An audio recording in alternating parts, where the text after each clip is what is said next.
बाबा साहब भीमराव अंबेडकर के जन्म स्थान होने के कारण यह क्षेत्र हम सबके लिए मैं मानता हूं कि किसी पुण्य भूमि से कम नहीं है।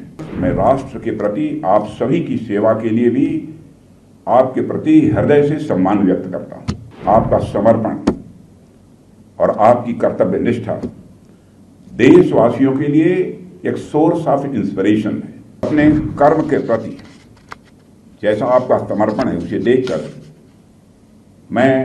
भले ही मैं रक्षा मंत्री हूं, लेकिन मैं स्वयं भी बहुत ही माने प्रेरित अपने को महसूस करता हूं। जहां तक बहु क्षेत्र का प्रश्न है, यह अन्य कारणों से यह बहुत ही अपना महत्व रखता है। और बाबा साहब भीमराव अंबेडकर के जन्म स्थान होने के कारण यह क्षेत्र हम सबके लिए मैं मानता हूं कि किसी पुण्य भूमि से कम नहीं है। उनके जन्म स्थान होने के अलावा भी यह क्षेत्र कई कारणों से बहुत महत्वपूर्ण भी माना जाता है। इस कैंटोनमेंट को स्थापित हुए मुझे बताया गया है कि करीब 200 वर्षों से भी ज्यादा का समय गुजर चुका है और इतने लंबे कालखंड से ही महू कैंटोनमेंट लगातार हमारी आर्म्ड फोर्सेस का एक महत्वपूर्ण हिस्सा बना हुआ है।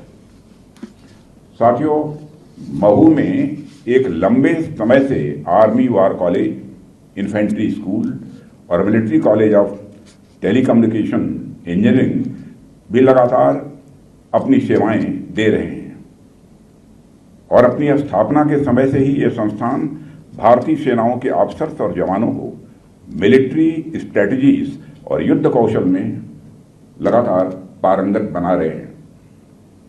ऐसी ऐतिहासिक संस्थाओं से जुड़े हुए आप सभी जवानों के बीच आना स्वाभाविक रूप से मेरे लिए एक गौरव का विषय है।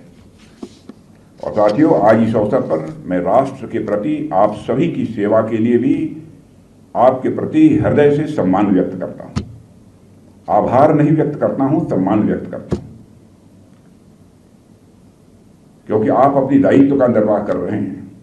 इसलिए आभार नहीं, आप जिस शानदार तरीके से अपनी जिम्मेदारी का निर्वाह कर रहे हैं उसके लिए मैं आप सबके प्रति सम्मान व्यक्त करता हूं। आपका समर्पण और आपकी कर्तव्य निष्ठा देशवासियों के लिए एक सोर्स ऑफ इंस्पिरेशन है, एक प्रेरणा का काम करती है। और यही आपकी मेहनत और प्रतिबद्धता ही है जिस वजह से हमारा देश और उसकी सीमाएं लगातार सुरक्षित और सशक्त हो रही हैं। और आप अपनी सेवाओं से राष्ट्र के प्रति अपने समर्पण से न केवल देशवासियों का विश्वास आप अर्जित कर रहे हैं, बल्कि अपने आप में एक मिसाल भी आप प्रस्तुत कर रहे हैं। और साथियों, आज जब मैं आपके बीच आया हूं तो आपकी एक बात की मैं खुले दिल से यहां सराहना करना चाहता हूं। वह यह है कि जब भी मैं हमारी आर्म फोर्सेस संबंधित किसी भी इस्टेब्लिशमेंट में जाता हूं तो मुझे वहां की साफ सफाई बहुत ही आकर्षक लगती है।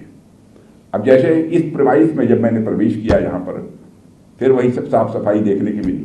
कहीं भी मैं कैंटोनमेंट में जाता हूं और वह बहुत ही आकर्षक लगती है मुझे। उपलब्ध रिसोर्सेज में बेहतर से बेहतर काम कैसे कर सकते हैं, इससे लोगों को आप लोगों से सीखना चाहिए। और आप जिस तरह से साफ सफाई करके रखते हैं, एक तरह से कहूं तो जिस तरह से पूरे जिस क्षेत्र में आप रहते हैं उसको चमका कर रखते हैं, उसे देखकर स्वाभाविक रूप से किसी को भी प्रसन्नता होगी। और अपने कर्म के प्रति जैसा आपका समर्पण है उसे देखकर भले ही मैं रक्षा मंत्री हूं, लेकिन मैं स्वयं भी बहुत ही माने प्रेरित अपने को महसूस करता हूं।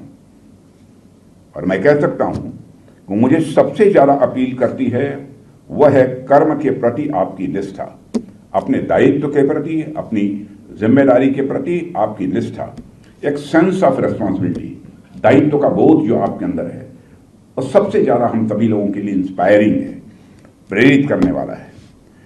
जिस प्रकार से आप हर चीज से ऊपर उठकर केवल राष्ट्र सेवा को ही अपना कर्म मानकर, अपना धर्म मानकर निरंतर लगे हुए हैं, शायद इसी को गीता में निष्काम कर्म योग कहा गया है।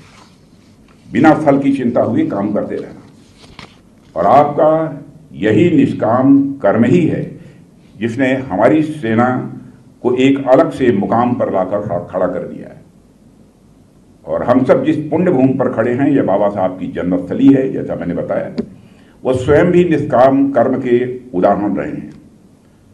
उन्होंने कभी यह नहीं सोचा होगा कि समाज के लिए जो काम कर रहे हैं इसको भविष्य में एक्सेप्ट या एक्नॉलेज किया जाएगा या नहीं।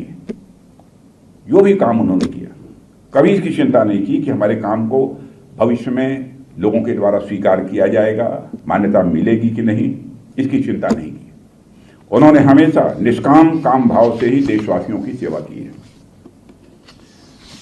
और आप एक आम इंसान को देखिए तो कुछ भी करने से पहले वह अपने मन में तरह तरह के कैलकुलेशंस करता है, तरह तरह के इसे कहते हैं कि कल्पनाएं करता है। और मैं जो करने जा रहा हूं इसका फल मुझे मिलेगा कि नहीं मिलेगा, इस बात की भी उसे चिंता सताती है। और यदि मिलेगा भी तो कितना मिलेगा, इसे भी कैलकुलेट करना चाहता है।